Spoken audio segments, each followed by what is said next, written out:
Go. Good afternoon, everybody. So Donna Harvey from Brisbane in Queensland, Beenleigh State High School. I'm actually going to focus my part of the conversation this afternoon on reading. And I'm first of all going to show you why reading has actually been the #1 priority for Beenleigh State High School for over a number of years. One of the data sets we continue to use is the PADR data. It's part of our triangulation of data. The slide you've got there is our current grade 7s that we tested coming into 2022. But can I tell you, this repeats itself, this scenario repeats itself every year and has done for many years. As you can see from that, you can read from that graph that 70% of our students are reading below the correct juncture when they actually hit Beenleigh State High School. And as a matter of fact, if you look at the bottom section there, you'll notice that we have 10% of our students coming in grade 7 that are reading from prep to year 3 level. So we normally pick up about 250 to 300 students per year.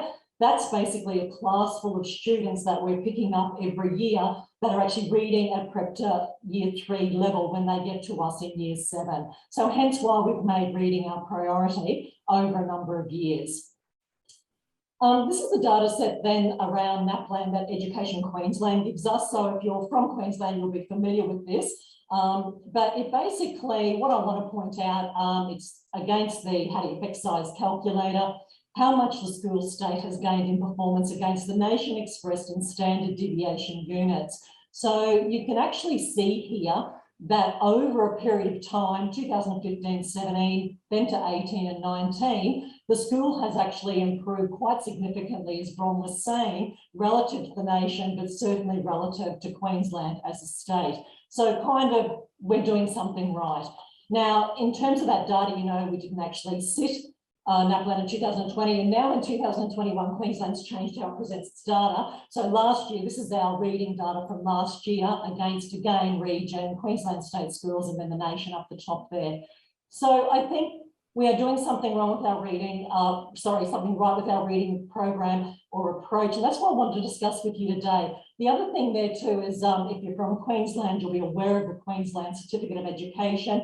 It means that our students have passed 5 out of their 6 subjects when they exit, and we've continued to get 99 to 100% since 2016 when we started this reading approach. So I think it actually does contribute. Sorry, I moved too fast then. So since 2016, we actually started working with the Melbourne Graduate School of Education, having a look, it was UNMOS at the time, the University of Melbourne Network of Schools. I understand it's now called New Metrics for Success. But we came away trying to figure out what was the right work. We then implemented reading in every English lesson every day for 20 minutes, right across 7 to 9. Reading the right way. You may not agree with this, but we actually do ability groupings. You can understand that if I've got students that are reading at a prep level in grade 7 and students that you saw from that graph are reading at a year 10 level, I can't in all honesty put them in the same class and expect a teacher to be able to differentiate at that level. So we basically have ability groupings from support classes, which are heavily supported with teacher aides, smaller numbers, core, and then we have academy classes. So we need to make sure we're reading the right way. We need to model that reading for the support classes, but our academy students can actually read independently, and they do most of the time. Reciprocal teaching was brought in to try and make sure that we were going to enable our students to a gradual release of responsibility over a period of time, enable them to take on the role of what the teacher was doing in the classroom with their reading. And the 3-level guide was basically brought in to then extend them, to take them all that one step next. So this is, I don't know if you can see it or not from where I'm standing, but we've made this into a bookmark. So this is basically all the instructional teaching that we want our students to actually understand as they move through 7 to 12, and it's a bookmark. So for students to actually remember what their roles are when they're doing, say, reciprocal teaching, but for also teachers to be teaching to in terms of moving students across those scales. Sorry, I'm just trying to, I keep losing my area down below and I can't move it forward. Oops. Oh dear. Sorry, did that change for you? Oh, here we go. Sorry. Okay, so, but the real crux of this, it's not just the instructional leadership. It's what we call doing the work right, or the normalisation of reading for us. And so we let our students tell us what books they want us to buy. Our library is mostly filled with our students telling us, you know, this is what we want you to purchase, because they can't necessarily afford to buy those books. We do embrace contentious topics. We want to invoke emotion. If we can get them to feel angry, sad, you know, about a topic, then we think we can hook them into reading, because our students don't think it's normal to read. Many of our students, when they get to us in grade 7, they've never read much in their life, and they actually don't think it's normal to read. Read aloud for our teachers, that dynamic expression, and I'll drop you down. We do focus groups, and a recent focus group, basically our English teachers' passion for reading has rubbed off on us, and that's why we do it. We like reading now by the time we're coming into 10, 11 and 12. Think aloud, teachers actively talking and modelling their enjoyment of reading. And sadly, we do have to have some adaptations, because our students don't necessarily have that life experience to be able to visualise what they're actually reading. So we effectively do have to use those prompts as well. When they get bored of listening to us, we obviously, as many schools do, you bring in all your authors to actually try and, you know, instill that love of reading. But even one of our students there got into the newspaper. He actually did publish a book. And Jack didn't like reading much, but teachers at Beenleigh State High sparked his passion so much so he's written his own. With help from the school's librarian, he became an avid reader, and in year 10 decided to write his own anime book. So that's Jack coming back with the principal to actually read to our students. Sorry, next slide. But can I just say the cornerstone of probably what we took away from Melbourne University, and I think this is the real crux of our reading program, is our reading conferencing. So the students do this twice a year with a teacher or a teacher aide. They look at pace, fluency and comprehension. They set their reading goal at this point. And we also record those for everybody to see, just not English teachers. This is the actual reading conferencing matrix that we came back from Melbourne University back in 2016, and some of you will know, you'll be familiar with Di Snowball's work, and this is what we actually started using. In the meantime, those of you from Queensland will be aware that Education Queensland now has a literacy continuum. It is online, and we've actually moved over to this continuum. I'd like to think that, you know, they started after we did, but I'm sure Education Queensland were thinking about it and had it in the proceeds before we actually even started it. But certainly, I think that is the crux of our reading approach and why we actually get so much leverage with our students. The conferencing, it doesn't have to be like that. It is specific, but the conferencer, the teacher or the teacher aide, they're also trying to instill that love of reading. They start the conversation with, what do you like to read? And why do you like to read that? What is it about it? So they really start to try and instill that love of reading right through the whole process. We do a lot of focus groups. So just in terms of, I won't read these all to you. We can share these slides later, but I'll just take you to the two middle there, the shortest one. So for the teacher, conferencing has made me more tuned into the students' reading and my own modelling of reading. And the students, my reading has improved because I now like reading and I read a lot more. And so they're the sort of responses that we're very happy to receive, obviously. Just in terms of our data, as I said before, we do a lot of triangulation. We also brought this back from Melbourne University. So it's the Hattie Effect Size Calculator. We don't do this on reading. That's for our conferencing. This is on literacy. So we want to actually see if their spelling and their grammar and punctuation has actually improved. So this is actually the pre and post testing around those other aspects we would assume are going to improve as a result of their reading, their avid reading. We actually interview our teachers twice a year, our English teachers, to support them. This is a very good class, as you can see. The blue there is the pre-test, the red is the post-test, the green is the effect size, the improvement. It's a 3.1, that's outstanding. Not all our classes look like that. And so when we need to, we go in. It just gives us another data set to be able to go in and actually support our teachers, to support our students. Donna, it's Bron here. Can I just interject with a quick question from one of our participants? Are the students reading the same text or their own text in that explanation?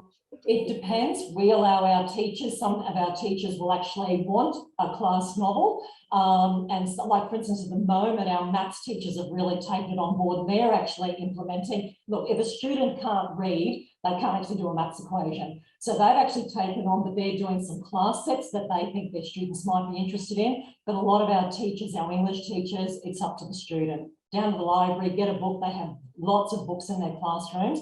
We lose a lot of books.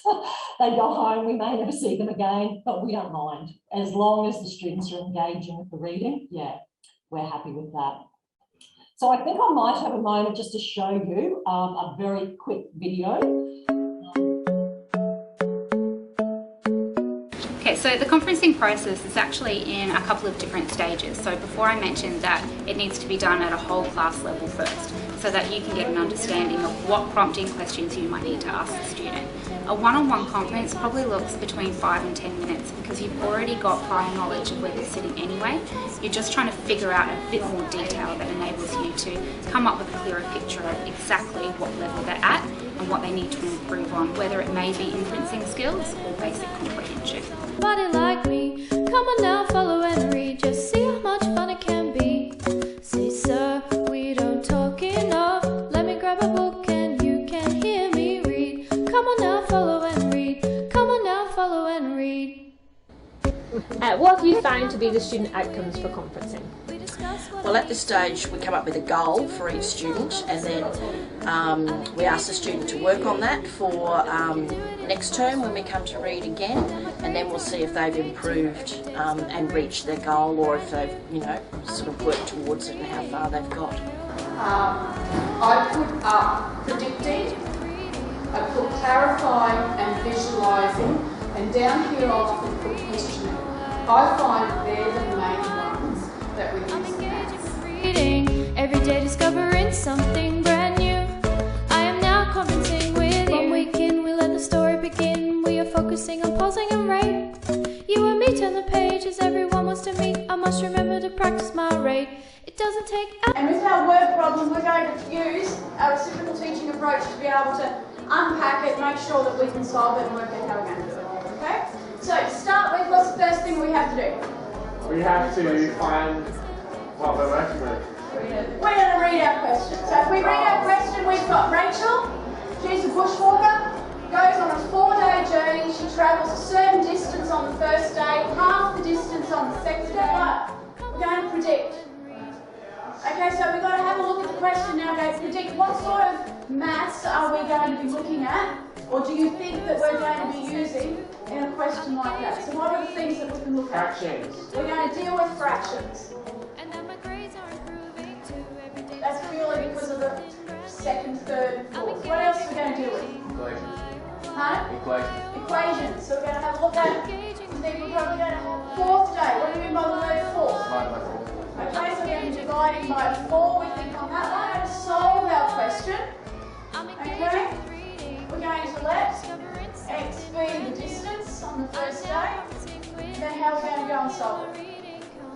What have we got? Let's go again. How far does it travel on the first day? Half. Half of a certain distance. Certain distance, which is? X. Thank you, Liam. X. Reading, come on, hear my reading, come on, hear my reading, come on. So we actually use two videos. Oh, sorry, that's starting again. Oh, beautiful. We also, obviously, captivating activities to engage students in a lifelong love of literacy, reading beyond the classroom, and obviously our libraries are our starting point. I think this is one of the most powerful things about sharing all this information. I know every library in Australia are doing some wonderful things. And I think that's the point about these webinars is we all get a chance after this to share what we can actually introduce. So like, for instance, on the left-hand side of your screen there, they're two of our male deputies. We have a lot of problems. Most of our problem is with males not wanting to read. So basically getting them, caught reading a book. We've introduced like karaoke into the library, fun things to try and get students into the library. And then we start looking at the books with them. Our librarian came up with on Valentine's Day, a blind date with a book. So all these just wonderful ways of trying to basically encourage our students into that space in the library. One of the other points we wanted to talk about here today was making it everyone's business. And I think that's how we've been successful. So all our English staff developed to the highly accomplished lead teacher and reciprocal teaching, 3-level guide, etc. They then became, and again, Melbourne University put us onto this, make them your success coaches and upskilling all teachers. And then we also have teacher champions. So our staff have 3 hours allocated per year for them to go and observe. So another teacher in terms of, an instruction that they probably, or pedagogy that they need to learn about. And certainly a lot of our English teachers are in that space of the teacher champions. Then we as an admin team, basically we quality assure this through our learning walks, the focus groups, which I talked about before, and also the interviews, teacher interviews that I spoke of as well. Sorry, this sometimes doesn't come up. There we are. Donna, just a quick interjection, Yeah. 5 minutes? Yeah. So effectively, with our community and our parents, it's interesting when you send home a mark of a D or an E for English, parents go, yeah, okay, they've been getting that for a long time. We started sending home, our English Hub started sending home an email with this information. So basically, your child received a score of 110, which means they are reading at a year 3 level. Can I tell you, we've been doing it for a year. Can I tell you, we got some responses. We had many parents coming, ringing, phoning, coming in to see us more than we would on a teacher-parent interview. That meant something to them. Oh my goodness, my child's reading is at such a low level. It meant something to them more so than their E. Mind you, this doesn't always work. So this is one we received last week. I'll let you read that one.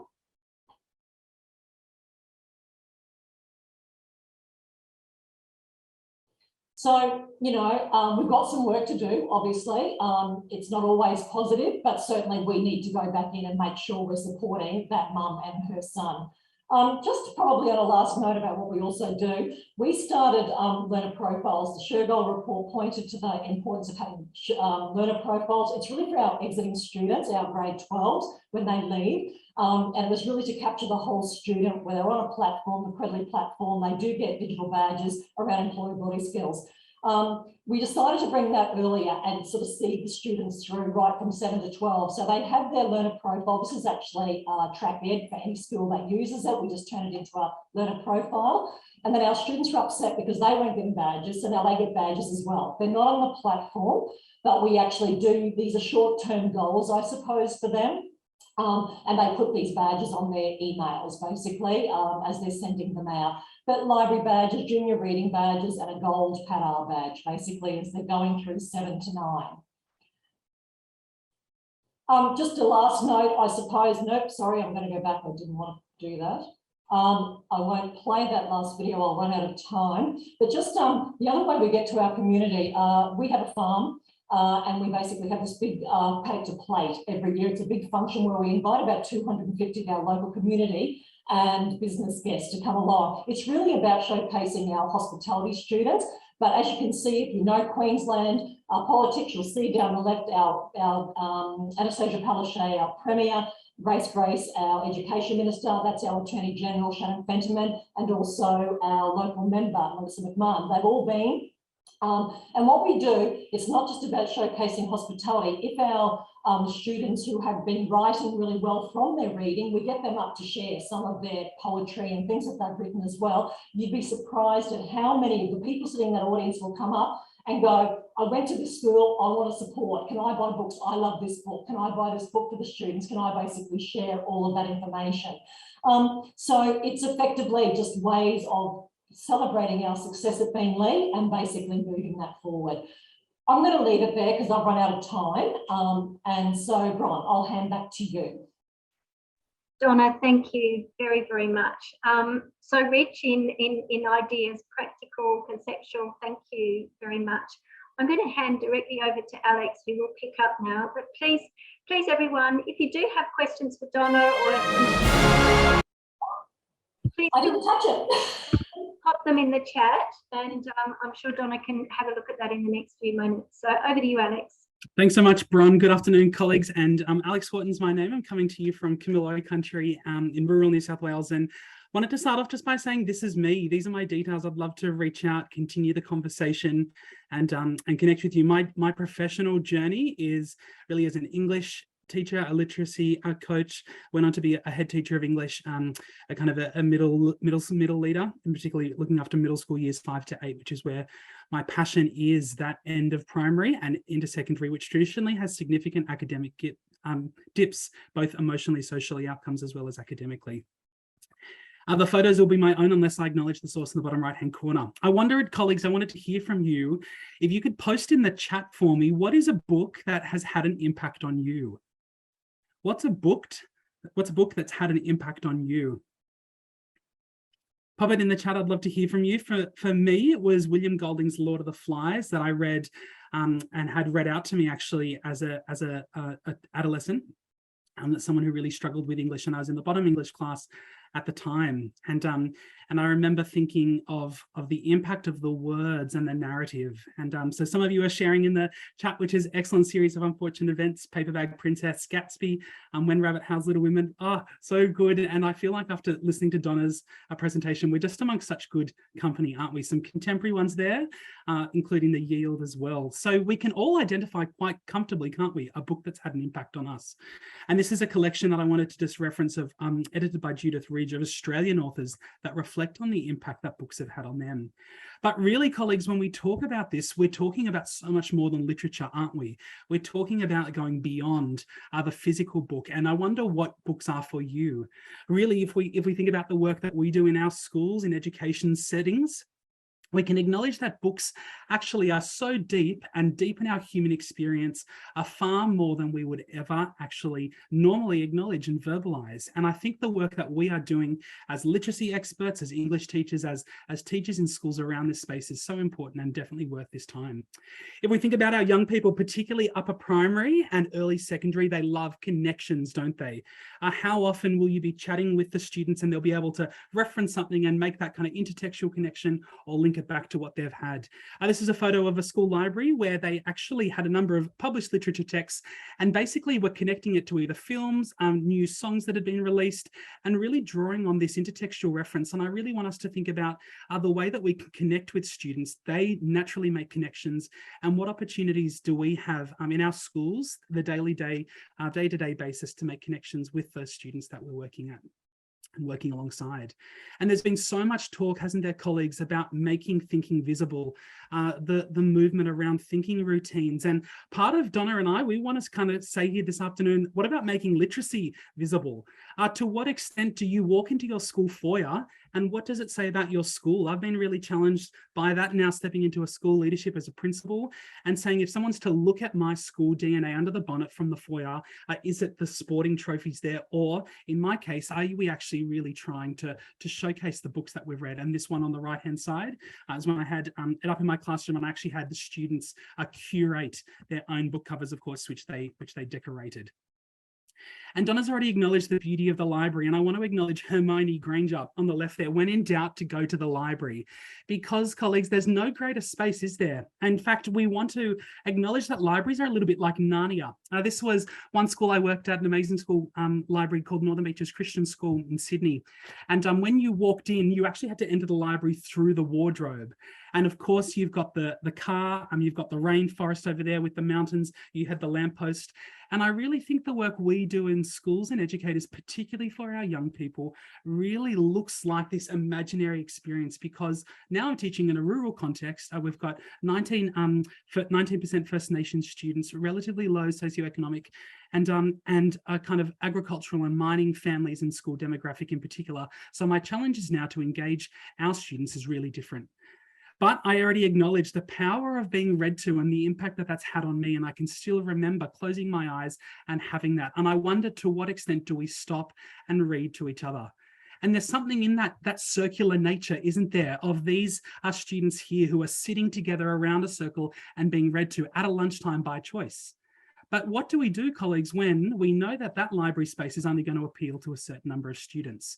Well, I think for a lot of us, we need to lead by example. When I was a head teacher of English, this is some of my English teachers here with the co-head of HISI faculty, and we shared a staff space. And once a week, we would have a staff book club where the teachers, some of us were on duty of getting ready to go. We would sometimes have lunch, sometimes sit and reflect, and we'd read educational literature to try and lead by example. And I can't tell you the transformative impact that I got to see that have on the language of the teachers that I was leading and working with, which naturally led to improved student outcomes if you think about the work that they're doing.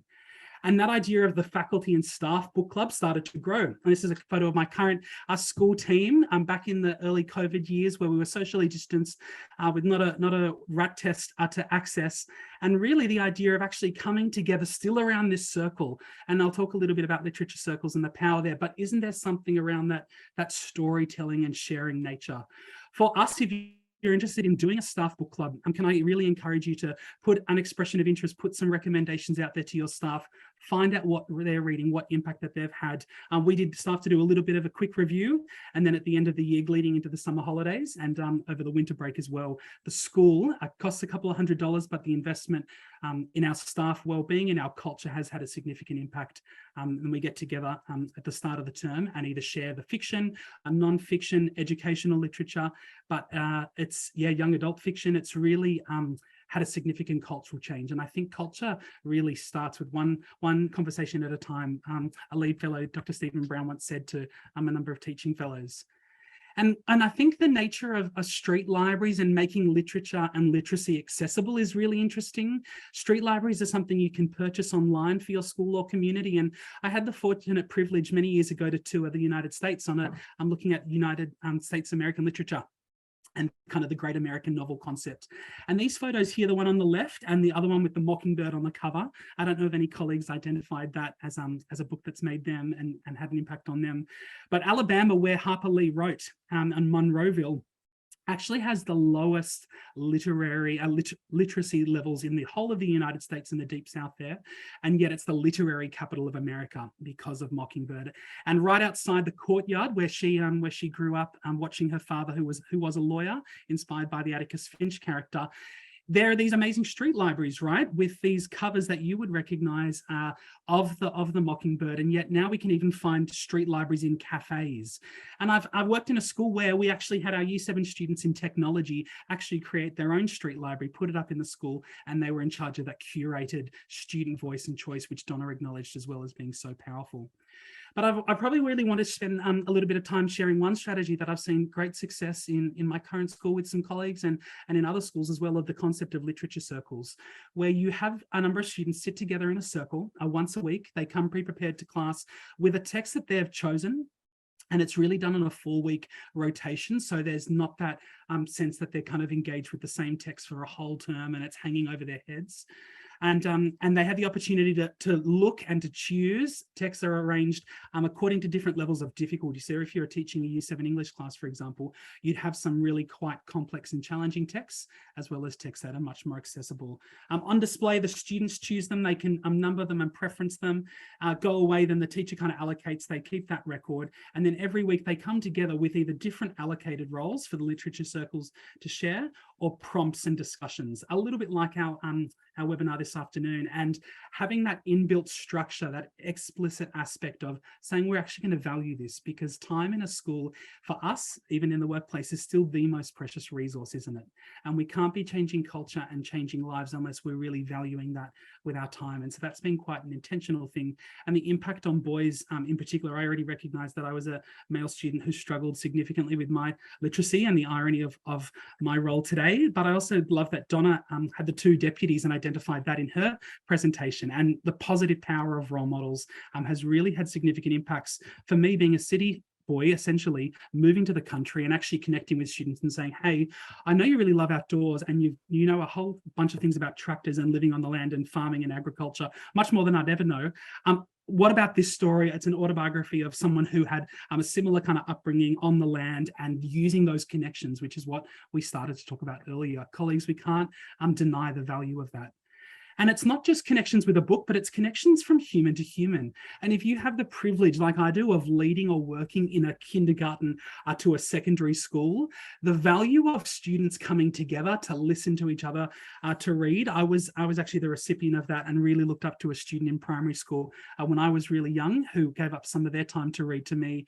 And just the inter-class relationships is so powerful, and it translates out to the classroom, doesn't it? It actually kind of leads to increase emotional, social well-beings as well, which is really something we need to be thinking about.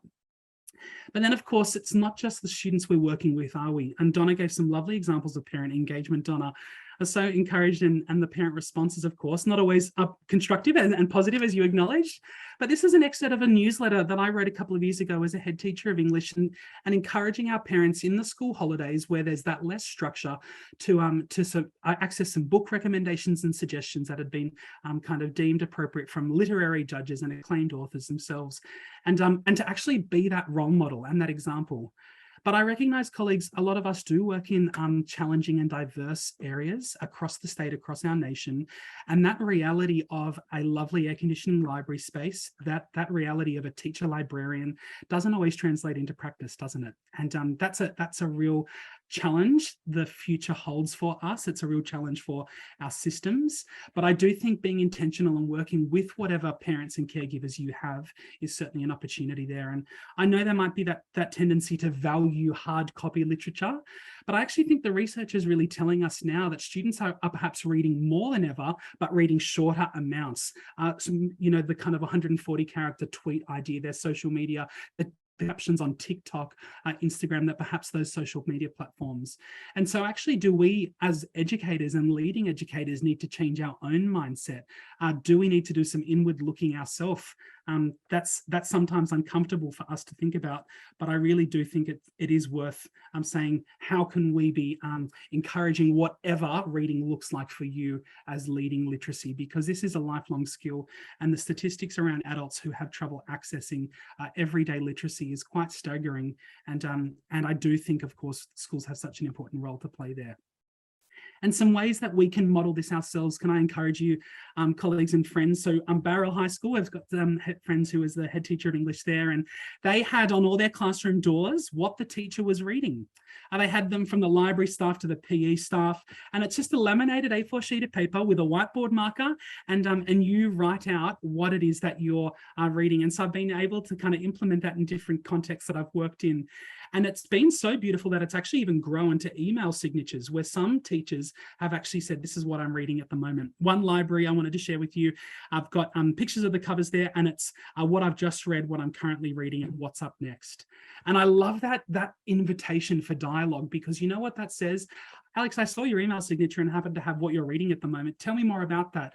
Or it sparks a conversation, and it may not always result in someone picking up the book, but what it does result in is that valuing of education, that conversation, and it might lead to an excerpt, which can lead to a chapter, which can lead, of course, to a text. And we want to be valuing that, again, recognizing the diverse context that we're in. For me, in regional New South Wales, we do lots of outdoor things and lots of kinesthetic hands-on things for our students. And at a student assembly, we encourage our students to be book reviewers, to be active, critical literary judges in their own way, and sharing what they're reading and engaging with. And I think it's really worth saying that student voice and choice here is so important. And Donna acknowledged that. There's research around that. The street libraries is one example of that opportunity for curation. But it's all very well and good for us to say, of course, this is what we would like to see, and us doing it.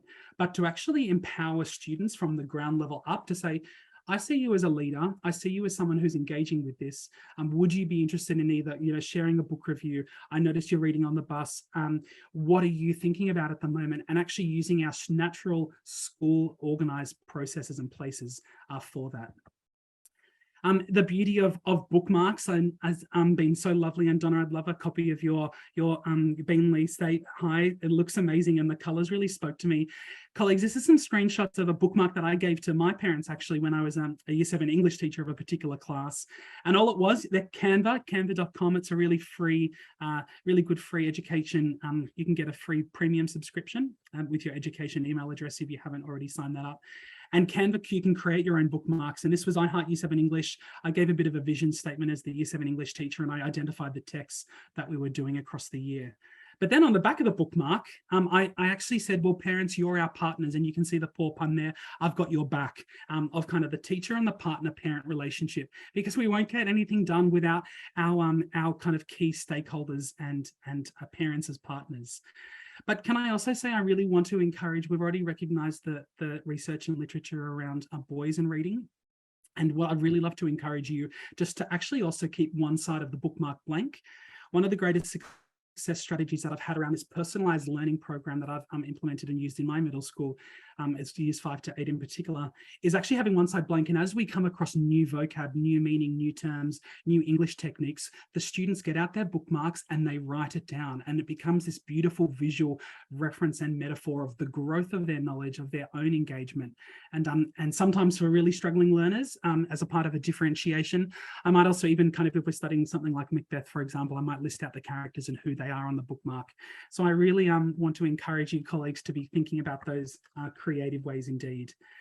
As part of this conversation, I've got a bit of a handout, as well as kind of, it's really 4 pages of just strategies that Donna and I have shared, have mentioned, that are kind of come up, and ones that we wouldn't be able to fit in this time slot here, and that's as a PDF.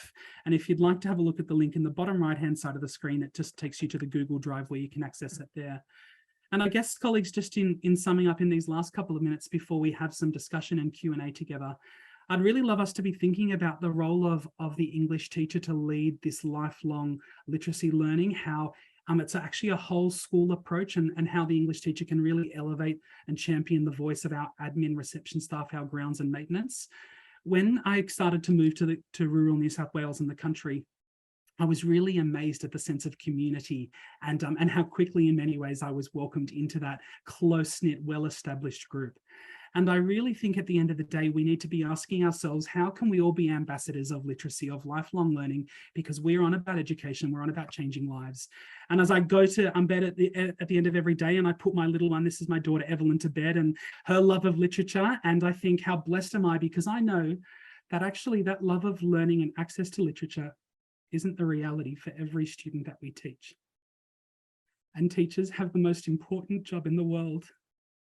And if you're watching this and you're encouraged and motivated to continue to be a literacy champion, please don't give up your work, because it will have an impact on someone like me, like you, and the next generation. We need literacy for lifelong learning and to love it. Thank you. Alex, thank you. I'm not sure what else to say. Thank you. Thank you for your example, and thank you for sharing so generously there, and of course to Donna as well. Just so rich in examples. You've just brought it alive of not just the importance of literacy learning and teaching, but how to go about it, and to bring it alive for our students, for our school communities, including our parents. So look, I would love to open up the conversation a little bit, and I see there that before I ask one of the questions, sorry, let me rephrase that. Please, if you have any questions, please pop them in the chat. And I would also like to just point to one of the comments that Catherine shared there, and maybe Alex, if I can ask you to pick it up. You'll see there she's just shared one of her strategies that she's implemented in her school community, and you might just have some reflections there. And while you're absorbing that, perhaps Donna, can I just pose a question to you? One of them that came through at the time of registration, and we've touched on it a little bit, but it's really about that notion of building champions in the school, and it goes to the call to action that Alex just shared, I think. Can you just share a little bit, Donna, about how you've brought others along? Obviously, you've got a passion and leading this change, but bringing the team along, can you just sort of some reflections there? Oh, on mute. You're on mute, Donna.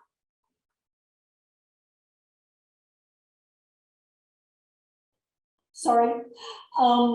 I think one of the most important things is to make sure you find your early adopters and bring them on board. And then it's also about then building teams around those early adopters. So while I'm an English teacher by background, so I relied on my English teachers, but there are a lot of staff at Beenleigh State High School that really wanted to get on board, and they were really instrumental in bringing their own faculties on board to get this right across the whole school. So it was early adopters, building small teams around those people. And then it was almost like serendipitous actions that occurred, like just those incidental conversations and things that would occur that would then just bring on, you put your 20, 60, 20 and bring on that bottom 20% basically, and everybody got on board to see how important it was to improve outcomes for students. Fantastic. Thank you, Donna. Alex, I did sort of point you in the direction there. Any reflections there just for Catherine? That's right, Catherine. Thanks so much for sharing those strategies and ideas. And I think what you're articulating there is actually a multiple pronged approach. If we only were to focus as kind of literacy experts and wanting to share our message on a newsletter platform, for example, if we looked at the school analytical data, we might only find 25 to 30% might even engage with the school newsletters that we're putting out. And so I love this idea of the different kind of approaches that you're taking. And I do think we need to have this broad approach, other conversations, the teachers interviewing other teachers about what they're reading at a staff meeting, for example, the role of professional development around reading, and the little quip, leaders are readers. To what extent do we live that out professionally, leading that by example in all our contexts? And I really do I do think that, what you're articulating there of multiple copies of a book in the library, that kind of overcomes access issues. I didn't talk about it here, Catherine, but the role of my local, a Shire Council library is so significant for us, being a really small K-10 school with really limited funds and resources. We're a low-fee intentionally school, and so the proximity and connecting with our local Shire librarian, for example, depending on your context, might also be appropriate. But what you're articulating there is just really a broad thinking and approach, and wanting to take as many students and families along the journey as possible. That's great. Yeah. Thank you, Alex. Donna, can I just bounce to you and ask another question here? Again, another one that came through at the time of registration, and it asked, how do we support parents who struggle with their child's literacy if they're struggling themselves? Yeah, look, for us, the problem is when we have teacher-parent interviews, for instance, we don't get a very big turnout. So many of our parents don't actually engage in that space. Our hope is that if we can teach these generations to be literate, to start reading, then we've broken that cycle. That's really where we're coming from. But having said that, there are ways that you can involve them. So like with your local library, we took one opportunity at a parent-teacher interview to try and sign up as many of our parents and their children with our local library, basically. So, it worked wonderfully well. Within a very short time, all the library cards came back to our school and we handed them out to the parents, basically. So there's ways that you can actually try and just chip in bit by bit. Our local library then, because what was happening, our local library, some of our parents, they're working and they would use the local library sort of like to look after their children, to babysit them on the afternoons, and then they'd pick them up. So they decided to work with us. We'd go over and work with our students there so that, they were reading and doing the right thing in the library space. Then when the parents came to pick them up, we'd invite them into the library and they got used to that space. So it's chipping. It's just chipping away and getting as many parents, Small steps. Thank you, Donna. Alex, I can see you nodding furiously. Yeah, I also think, Donna, you've really identified the way that we had a lot of struggles with parent engagement, just the nature of being remote and regional school, and us going to the parents is one reality in terms of our community and relatively small town, and that works for us.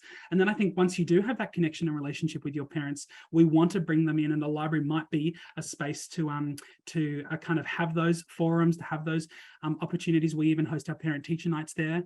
And one of the opportunities that the Commonwealth Bank Teaching Awards as a teaching fellow has enabled me to do, actually with some of the funds that I've received, is also set up a parent library, which you acknowledge that sometimes the best investment we can make is actually a free book.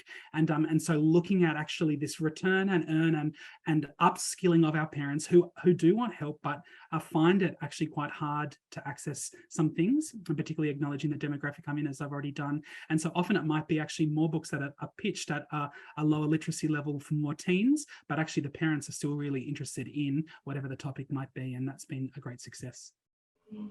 Alex, thank you very, very much. Donna, look, there is a question that's bounced through into the chat there from Darren. And the question was there a correlation in your data between reading and writing? Oh, look, that's really interesting. It's an interesting, I would have thought we didn't have to teach writing as much if they were reading a lot. I thought there would be a natural crossover, and there isn't. There actually isn't. We found in the earlier days, we really had to go in and start. We have like acronyms, like we use TEAL, paragraph writing, etc. So the English teachers had to then go back to scratch one with writing, I'm afraid. We then started to get momentum going with both approaches, reading and writing. And then we started online, and NAPLAN is one example of data that we use.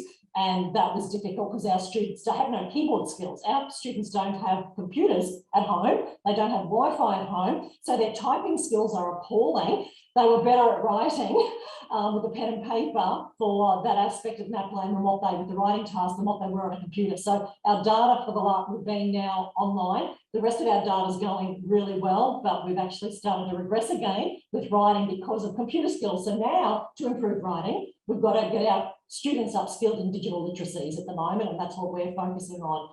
So yes, I would have thought there was a correlation, but no, we had to go back in the earlier days and actually teach writing. Donna, thank you.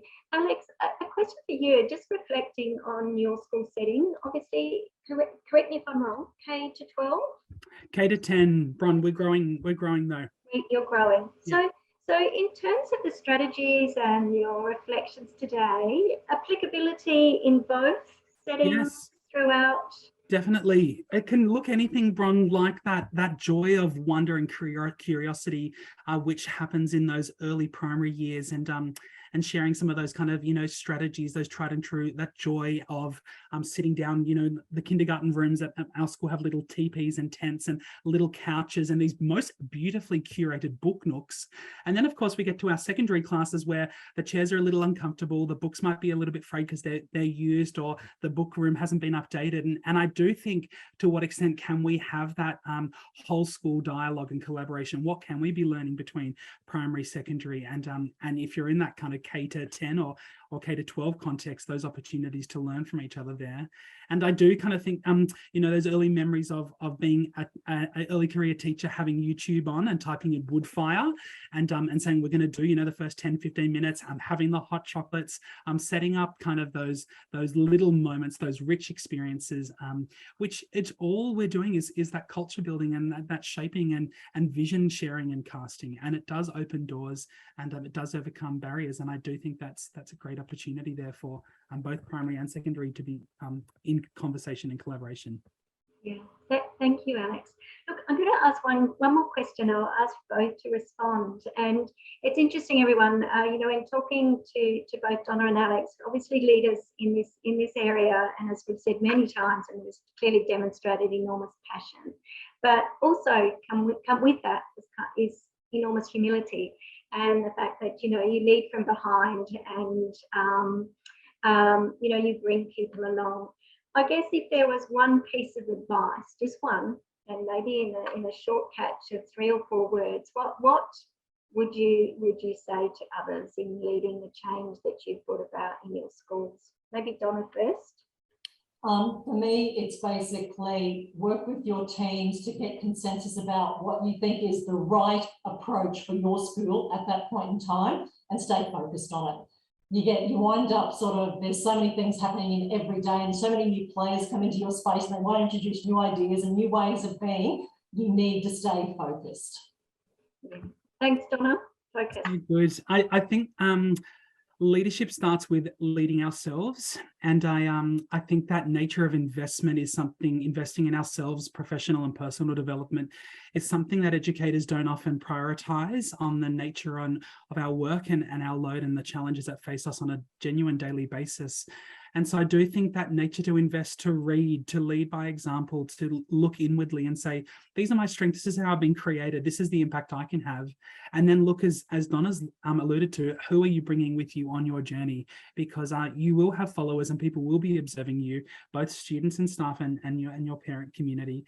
And I think, yeah, that leading, starting with yourself and investing in yourself, lead as a readers and be that champion that, that's hopefully had that impact on you. Alex, thank you. Donna, on behalf of everyone online this afternoon, thank you both so much for sharing so generously. I'm a little bit stuck for words. I have no illusion also that, in conversations like that, you don't just arrive at 4:30. So can I also acknowledge the thought, the consideration and collegiality that you've both demonstrated and shared in bringing together today's presentation for us all. Very, very inspirational. Thank you very much. I think the very practical nature of what you've shared also gives people a lot to take away and put in their kit bags. And as you often say, Alex, it's about contextualising at every step of the way. And I'm sure there is a lot for people to take away and contextualise in their settings and at their time. So on behalf of everyone, an enormous thank you for your time and sharing. I would also like, as I conclude the session today, enormous thank you also to our Schools Plus team who beaver around in the background and help bring us together today. So to Alex, sorry, I beg your pardon, to Honor and Danny in particular, thank you very much for everything that you do in promoting and helping behind the scenes. And of course, there is no webinar without you good people joining us. So thank you for generously sharing your time and coming along to the webinar this afternoon. We really do appreciate it and really look forward to continuing to engage with you and invite you to be a part of our webinar series and other activities that Schools Plus offers.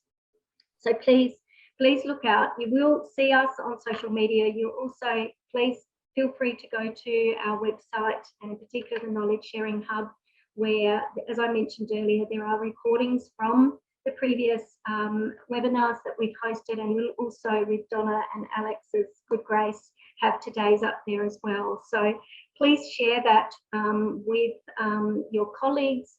Please revisit it as well and reflect on what we've heard today. In saying that, what we will do is also share the link directly to you. So in the next week or so, we'll just quickly edit it and share the link out to you for ready access. And with that link, we will also request a very short survey response from you. It will literally take about 3 seconds, and it just asks, what you've taken away, and how you intend to use it, and will you share it with others. So very, very quick one. It's just really good feedback for us. So please look out for that email. On that note, I am going to wrap. We are actually a little bit early, so how's that, team? Thank you again to everyone for joining us this afternoon.